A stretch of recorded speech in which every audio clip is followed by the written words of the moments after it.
Egunon guztioi eta ongi etorri. Gaur, Monika Aldaik eta biok datorren astean, azaroaren 27 eta 28an ospatuko den Go Mobility azoka aurkeztera gatozkizue. Beraz, ongi etorri Monika. Go Mobility azoka, elektromugikortasuna eta energia biltegiratzea ardatz izango dituen azoka. Mundua, eta noski baita Euskadi eta Gipuzkoa ere, mugikortasun jasangarri horretan doan transizio prozesu horretan murgilduta dago. Eta elektromugikortasuna, etorkizuna ez ezik, gaur egungo errealidade daukagu. Eta nik uste dut jende asko galdetzen diola bere buruari, ez? Elektromugikortasuna ze ari garenean, eta nola izango da etorkizuneko mugikortasun hori? Eta galdera eta zalantza asko sortzen zaizkigu. Ze eragin izango du ibilgailu elektriko horrek? Ze onura izango ditu beste sektoreetan? Zein desafio eskainiko dizkigu? Eta galdera guztioi, Gipuzkoan dagoeneko erantzuna ematen ari gera. Gipuzkoa egiten ari da apostu estrategikoetako bat da, Mubil, elektromugikortasuna eta energia biltegiratzean apostu estrategikoa, eta orain dela gutxi aurkeztu genuen Mubil, estrategia alor horretan. Eta Mubil estrategia horren barruan kokatzen da Go Mobility azoka. Esan dugun bezala, bi arloak, mugikortasun elektrikoa eta berari binkulatutako edo lotutako energia biltegiratzea. Energia kasunetan klabea da mugikortasun jasangarri horretan. Eta esan dugun bezala, Europan hegoaldean ospatzen den lehenengo feria azoka profesionala da. Sektorean erreferente diren enpresa, eragile, administrazio eta profesionalak bilduko ditu Go Mobilityk, esan bezala, datorren asteko 27 eta 28an. Fibkobako 3 pabeioiak beteko ditu eta baita kanpoko espazioa ere. Esan dugun bezala azoka profesionala da. Perfil profesionala erakartzea dauka helburu bezala. Eta bisitari profesional hauek, estanetan ditugun enpresak ezagutuko dituzte, enpresa horiekin harremanetan jarriko dira, baina ez bakarrik enpresekin. Baita gure zentro teknologiko, hezkuntza programak lantzen dituzten zentruekin, administrazioa, eragileek, eta baita ere boga-bogan ditugun startup edo enpresa berriak. Aukera izango dute danakin elkarlanean eta kontaktuak berritzeko. Eta aprobetxatu nahiko nuke Gipuzkoan egiten ari geran apostuetan azpimarra jartzeko. Nik uste dut gure herriak elektromugikortasun alor honetan zientzia aldetik, teknologia aldetik, industria gaitasun aldetik erreferente badala, Europan eta munduan zehar, eta nik uste dut Go Mobilityk aukera paregabea eskaintzen duela munduari gure indartasun hauek erakusteko. Eta Go Mobilityn zeintzuk egongo dira? 70 stand erakusleku ditugu enpresen aldetik, eta 1500 profesional baino gehiago espero ditugu. Decía que Go Mobility nos va a ofrecer una oportunidad única para mostrar el potencial que tiene nuestro país en el ámbito de la electromovilidad. Es la primera feria en el ámbito de la electromovilidad, del almacenamiento de energía en el sur de Europa. Por tanto, además de Guipúzcoa y de Euskadi, vamos a tener a Navarra y al sur de Francia. Participarán más de 70 expositores y más de 1500 profesionales. Y yo creo que entre todos y todas en Go Mobility vamos a tener ocasión de conocer, reflexionar, profundizar y buscar soluciones a las necesidades y retos que nos va a ofrecer este ámbito. La electromovilidad juega un papel relevante y brinda grandes oportunidades para el futuro de nuestra industria. Go Mobility va a ofrecer un espacio donde vamos a mostrar todo ese potencial y también los profesionales como los hosted buyers van a tener un encuentro, un espacio donde conectar y hacer un networking muy importante. Como decíamos, es una feria profesional y uno de los objetivos es generar mercado.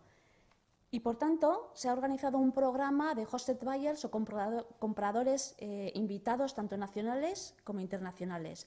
Son empresas, administraciones, instituciones que tienen previsto realizar inversiones en este ámbito en el plazo de 24 meses.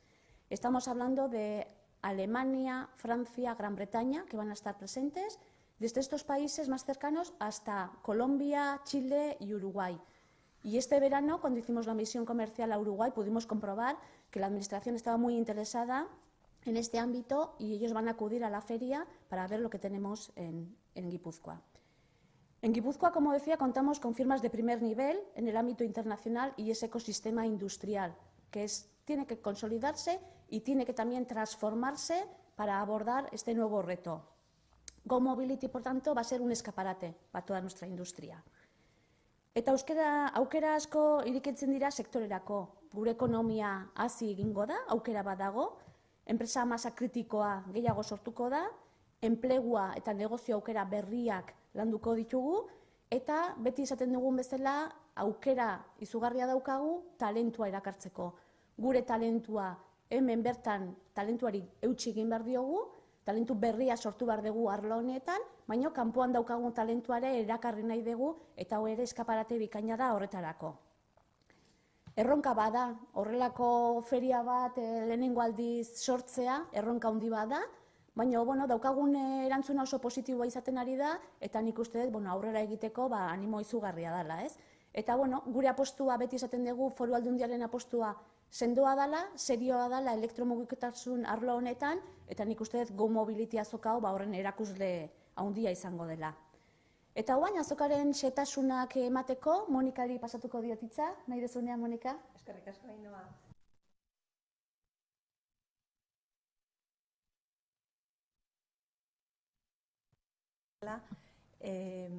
Azoka honek suposatzen duena. Go Mobility lehen aldiz antolatzen da, Fikoban, lehenengo edizioa da, eta esan dezakegu, harrera oso positiboa izan dela, bai enpresen aldetikan eta bai bisitarien aldetikan harrera positiboa izaten ari da.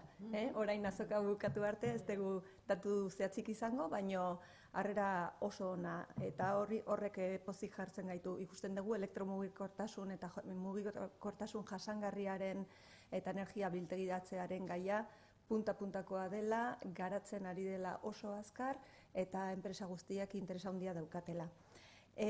Azaroaren 27an datorren aste artean Go Mobilityk bere ateak irekitzen ditu, goizeko 9:30 eta arratsaldeko 6 arte, aste arte eta aste azkenean. Bertan, ikusi ahal izango ditugu Fikobako 3 pabiloiak enpresaz beteta, eta baita ere kanpokaldeko gunea. Bertan, ikusi ahal izango ditugu ibilgailu elektriko eta jasangarriak eta gas ibilgailuak, baita ere ibilgailu hibridoak, autobusak eta kotxeak. Eta bisitariek ibilgailu horiek erabili ahal izango dituzte erakusketarien eskutikan. Horrek aukera ematen digu, ibilgailu elektriko bat erabili ez duenari, aukera ematen dio, froga bat egiteko. Baina garrantzitsua da, zuk esan dezuna leheno, Ainhoa, azoka hau, azoka profesional bat da. Ez dago publiko orokorrari irekita, profesionalei baizik. Baina aukera oso ona da, paregabea, bertako eta kanpoko enpresek produktu jasangarri hauek ikusi eta frogatzeko. Azokan 70 erakusketarik baino gehiago hartuko dute parte, eta erakusketari hauek mugikortasun jasangarriaren ekosistema guztia ordezkatzen dute. Bertan izango ditugu bai fabrikatzaileak, bai industria osagarrien fabrikatzaileak, irtenbide hornitzaileak, klasterrak, erakunde publikoak, teknologia zentroak, unibertsitateak eta abar. Sektoreen ordezkaritza esan bezala askotarikoa da, eta hori izan da gure borondatea azoka antolatzen hasi ginenetikan. Erakusketariek mugikortasun jasangarriaren aniztasuna erakutsi zezaten, eta lortu degula esan dezakegu. Bertan egongo diren erakusketariak punta-puntako enpresak dira, eta aukera paregabea da beraien produktu eta zerbitzuak azokan ezagutzeko. Bestalde, bisitariei buruz, esan bezala, Ainhoa, bisitari profesionalak izango ditugu, azoka hau energia biltegiratzea eta mugikortasun iraunkorraren eremuan jarduten duten profesional eta enpresei zuzenduta dago, eta bisitarien aldetikan, esaten nuen bezala, harrera oso positiboa izan da. Logikoki gure ingurune gertuenetikan, baina baita ere pixkat urrunagotikan, eta adibidez, estatu osoko